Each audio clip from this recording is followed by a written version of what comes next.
तो students, class 11th RBSE physics chapter second unit and measurements continue है। इससे पहले इसका फर्स्ट लेक्चर आपको दिया जा चुका है और इसमें हमने फर्स्ट लेक्चर में only physical quantities, fundamental quantities, derived quantities, इनके बारे में स्टडी की थी। इसके बाद हमने यूनिट्स के बारे में बात की थी।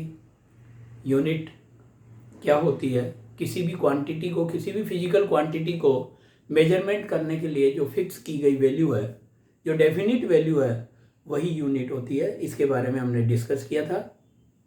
और किसी भी फिजिकल क्वांटिटी को टोटली डिफाइन करने के लिए एन और you means number and unit, two quantities की नेसेसरी होती है।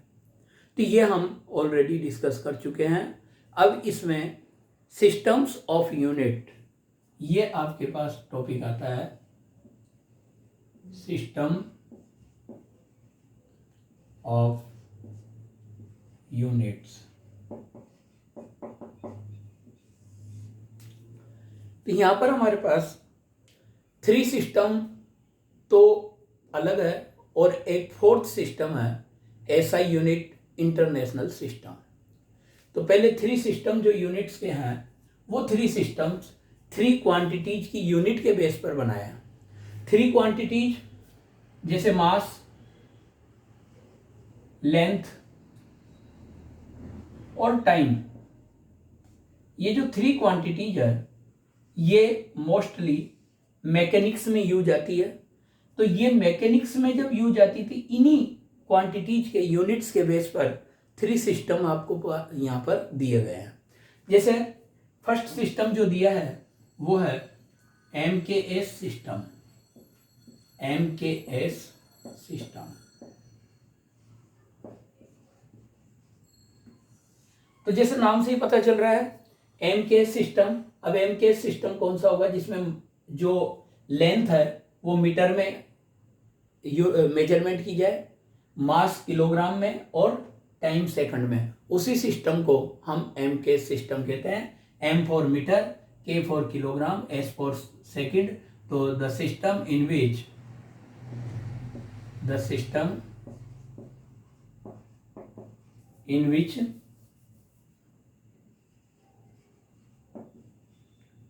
length measured in meter, mass in kilogram and time in second is called MKS system.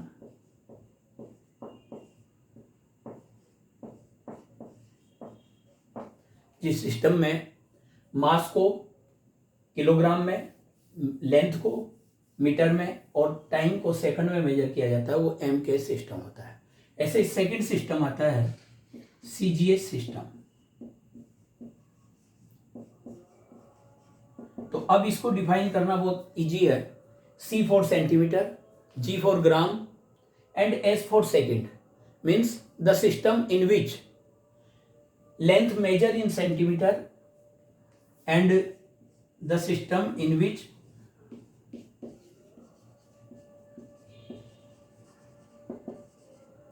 Length major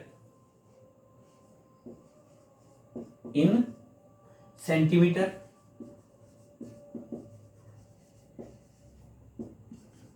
mass in gram and time in second is called CGS system. ये होता है बेटा CGS system. जो second system है MKS के बाद CGS system. CGS system में हमारे पास ये बात आती है in which we length measure in centimetre, mass in gram and time in second. और थर्ड हमारे पास है एफपीएस सिस्टम। एफपीएस सिस्टम जो है वो है foot pound system, second system, F P S system.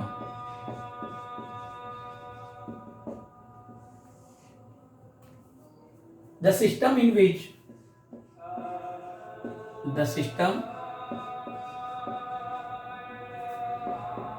which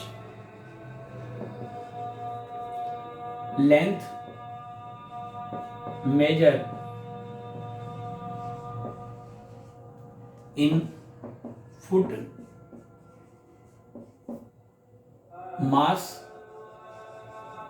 in pound and time in second is called FPS system. ये आपके पास FPS सिस्टम होता है। तो ये 3 सिस्टम आपके पास पहले बताए गए हैं। अब इन 3 सिस्टम में जैसे किलोग्राम और ग्राम और पाउंड, तो ये तो हमें पता है कि 1 किलोग्राम इक्वल टू 1000 ग्राम,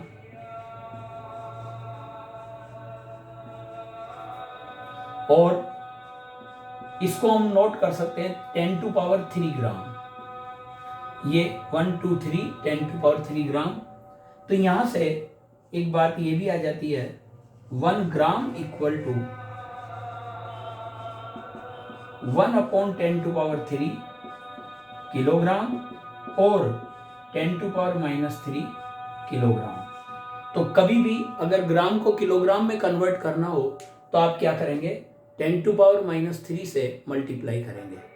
जैसे 5 ग्राम तो 5 into 10 to power -3 kilogram, 4 gram 4 into 10 to power -3 kilogram, 400 gram 400 into 10 to power -3 kilogram. इसी तरह 1 पाउंड जो होता है, ये 1 पाउंड की वैल्यू होती है बेटे 453.6 ग्राम। एक्चुअल वैल्यू यही होती है। कुछ लोग इसको 450 ग्राम मान लेते हैं और कुछ लोग तो 400 ग्राम ही मान लेते हैं, लेकिन actual value 1 pound is equal to 453.6 gram और 0.4536 किलोग्राम। फिर आप अगर कन्वर्ट करना चाहें 1 ग्राम इक्वल टू, तो 1/this 453.6 पाउंड और 1 किलोग्राम इक्वल टू 1/0.4536 पाउंड। तो ये ग्राम, पाउंड और किलोग्राम का रिलेशन था। इसी तरह मीटर, सेंटीमीटर, फुट की बात आती है तो आप जानते हैं, ये तो ऑलरेडी मालूम है कि 1 मीटर जो होता है ये 100 सेंटीमीटर होता है, जिसको आप 10 टू पावर 2 सेंटीमीटर नोट कर सकते हैं। और यहां से 1 सेंटीमीटर इक्वल टू आपके पास आ जाएगा बेटे 1/100 मीटर और 10 टू पावर -2 मीटर। तो ये आपके मालूम माइंड में रहना चाहिए कि जब भी हम सेंटीमीटर को अगर कन्वर्ट करेंगे किसमें, मीटर में, तो हम लोग 10 टू पावर -2 से उसको मल्टीप्लाई करेंगे। जैसे फॉर एग्जांपल अगर 5 सेंटीमीटर है तो आप इसको मीटर में कन्वर्ट करेंगे तो 5 इंटू 10 टू पावर -2 मीटर, ये नोट करेंगे। तो इस तरीके से आपको ये कन्वर्जन करना आना चाहिए। फुट जो होता है 1 फुट में 30.48 सेंटीमीटर होता है। एक्चुअल वैल्यू 30.48 सेंटीमीटर, ये 1 फुट में होते हैं, या 0.3048 मीटर।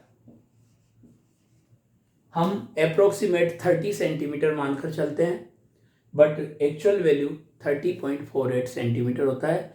1 इंच की अगर बात करें तो 1 इंच में जैसे हम अप्रोक्सीमेट 2.5 सेंटीमीटर मानकर चलते हैं, लेकिन 1 इंच में 2.54 सेंटीमीटर होता है। तो ये आपको मालूम रहे। और इस तरीके से सेंटीमीटर को यदि फुट में कन्वर्ट करना है तो ये 1/30.48 हो जाएगा। और यदि मीटर को कन्वर्ट करना है तो 1/0.3048 हो जाएगा। तो इस तरीके से ये 3 सिस्टम ऑफ यूनिट और इनमें आपस में रिलेशन। एक बात मैंने की, जो 4th सिस्टम हमारा आता है वो है SI unit, system of international, system of international.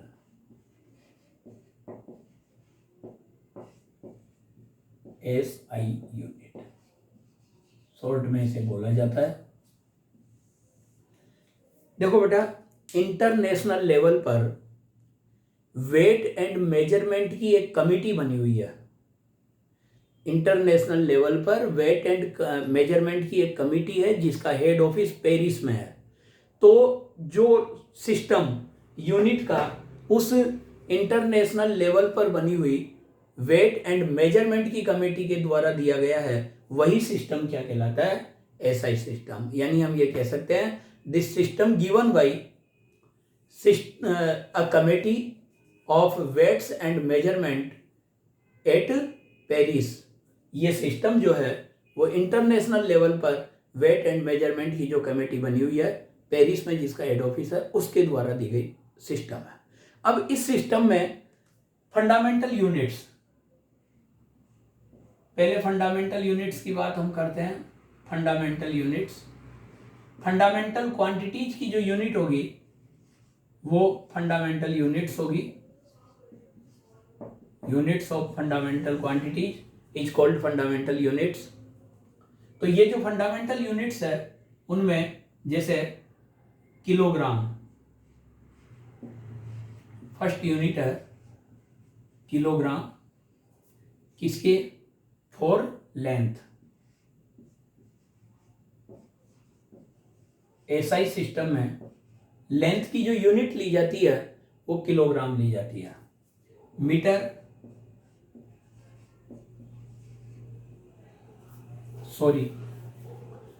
Sorry kilogram unit जो ली जाती है बेटा, kilogram unit for mass. I am very very sorry, एकदम लिखने में आ गया पहले। और लेंथ की जो यूनिट ली जाती है वो है बेटा मीटर। मीटर जो यूनिट होती है, मीटर, वो किसके लिए यूज की जाती है बेटे? लेंथ के लिए। सेकंड जो यूनिट होती है, सेकंड, ये यूज की जाती है बेटा किसके लिए? टाइम के लिए, सेकंड फॉर टाइम। और जो हमारी 4th क्वांटिटी थी टेम्परेचर, उसके लिए यूज करते हैं हम kelvin. Kelvin for temperature, temperature के लिए हम केल्विन यूज करते हैं। और एम्पियर, एम्पियर यूज करते हैं बेटे हम इलेक्ट्रिक करंट के लिए। इलेक्ट्रिक करंट जो हमारी 5th फंडामेंटल क्वांटिटी थी। और मोल, मोल यूज करते हैं बेटे quantity of matter, quantity of matter के लिए। ये 6th क्वांटिटी थी हमारी फंडामेंटल क्वांटिटी। तो क्वांटिटी ऑफ मैटर के लिए हम यूज करते हैं मोल। और कैंडेला, कैंडेला CD जिसे शॉर्ट में लिखते हैं, ये यूज करते हैं बेटा लुमिनस इंटेंसिटी के लिए। Luminous intensity. तो ये 7 फंडामेंटल जो यूनिट्स है वो SI सिस्टम में दी हुई है। मास के लिए हम किलोग्राम यूज करते हैं, लेंथ के लिए मीटर, टाइम के लिए सेकंड, और टेम्परेचर के लिए केल्विन, इलेक्ट्रिक करंट के लिए एम्पियर, क्वांटिटी ऑफ मैटर के लिए मोल, और लुमिनस इंटेंसिटी के लिए कैंडेला। ये 7 आपके पास fundamental units in SI system है। अब इसी तरह हमारे पास derived units in SI system आती है। कुछ यूनिट्स आपको यहाँ पर बताई गई है। Derived units in SI system, derived units in SI system. First है बेटा न्यूटन।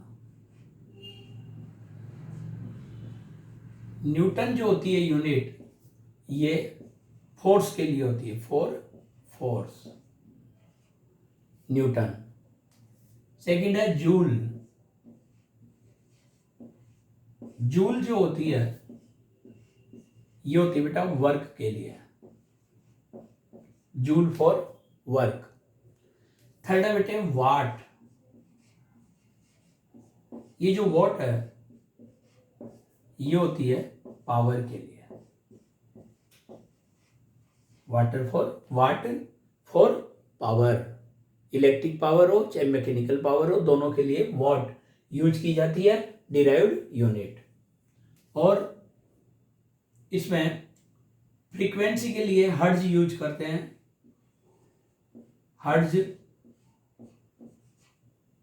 हर्ट्ज जो है ये फ्रीक्वेंसी के लिए यूज करते हैं। ये सारी जो यूनिट्स है ये साइंटिस्ट के नाम पर है, इसलिए कैपिटल लेटर्स में ही आएगी। हर्ट्ज फ्रीक्वेंसी की यूनिट है। और पास्कल, पास्कल जो होती है वो प्रेशर की होती है। पास्कल ये आपके पास किसकी होती है बेटा? प्रेशर। प्रेशर के लिए यूनिट यूज की जाती है, डिराइव्ड यूनिट पास्कल। ये लर्न करनी पड़ेगी आपको। फिर इसके बाद हम, ये तो मैकेनिकल में आ गई, फिर इसके बाद हम थोड़ा इलेक्ट्रिसिटी में आते हैं। तो coulomb, coulomb for charge. Coulomb जो यूज की जाती है वो चार्ज के लिए यूज की जाती है, इलेक्ट्रिक चार्ज के लिए। Coulomb for electric charge. Volt, volt use की जाती है बेटा for electric volt. Potential, voltage भी कह सकते हैं और पोटेंशियल भी कह सकते हैं। इलेक्ट्रिक पोटेंशियल या इलेक्ट्रिक वोल्टेज, उसके लिए यूज की जाती है बेटे वोल्ट। इसके बाद आपके पास इसमें ओम, ओम, ये जो ओम यूनिट यूज की जाती है ये फॉर रेजिस्टेंस यूज की जाती है। ओम फॉर रेजिस्टेंस, ओम। इसके अलावा एक यूनिट है फेरड। फेरड जो यूनिट होती है ये फेरड आपके पास इलेक्ट्रिक कैपेसिटेंस के लिए यूज की जाती है। Farad, farad for capacitance. ये कैपेसिटेंस जो वर्ड है इसी से कैपेसिटर बना है। कैपेसिटेंस होती है एक तरीके से ability to collect the charge by a conductor. किसी भी कंडक्टर के जो चार्ज को कलेक्ट करने की एबिलिटी होती है उसका मेजरमेंट हम कैपेसिटेंस से करते हैं। और एक होती है एसआई यूनिट में Henry. Henry for inductance. Inductance, दो तरह का इंडक्टेंस है, सेल्फ इंडक्टेंस और म्यूचुअल इंडक्टेंस। इंडक्टेंस कोयल में यूज किया जाता है। जो इंडक्टिव कोयल होती है उसमें आपके पास इंडक्टेंस की बात आती है, तो ये हेनरी होती है उसके लिए यूनिट। 5 यूनिट्स आपके पास ये हो गई, कूलम, वोल्ट, ओम, फेरड और हेनरी। ये इलेक्ट्रिक में है। मैग्नेटिक में यदि बात करें हम तो वेबर, आपने 10th लेवल पर पढ़ी हुई है। Weber for magnetic flux.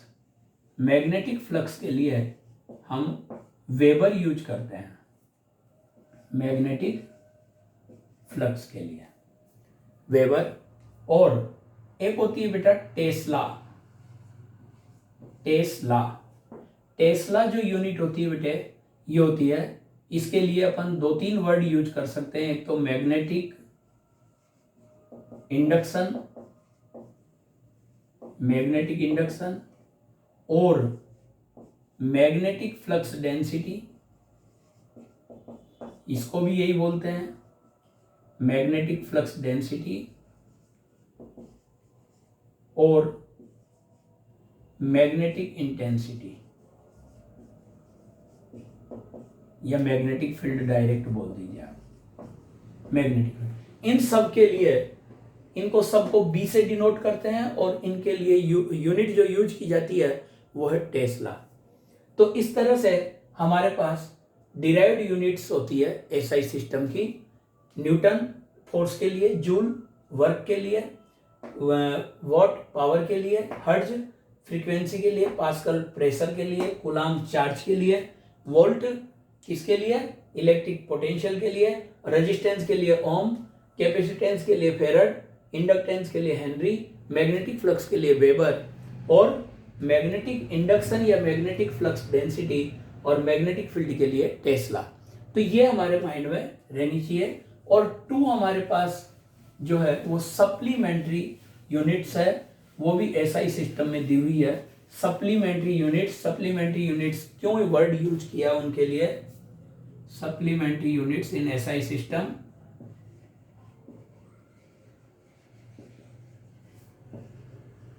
Supplementary units in SI system. ये सप्लीमेंट्री जो वर्ड है ये इसलिए यूज किया है कि ये फॉर्मूले से ये यूनिट डिराइव नहीं होती है, ये यूनिट डायरेक्ट दी हुई है। तो एक तो है इसमें रेडियन,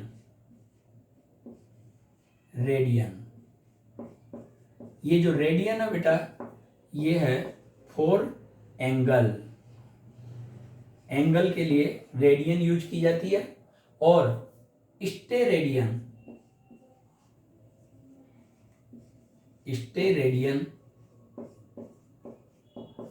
ये जो यूज की जाती है बेटा ये सॉलिड एंगल के लिए यूज की जाती है, सॉलिड एंगल, स्टेरेडियन।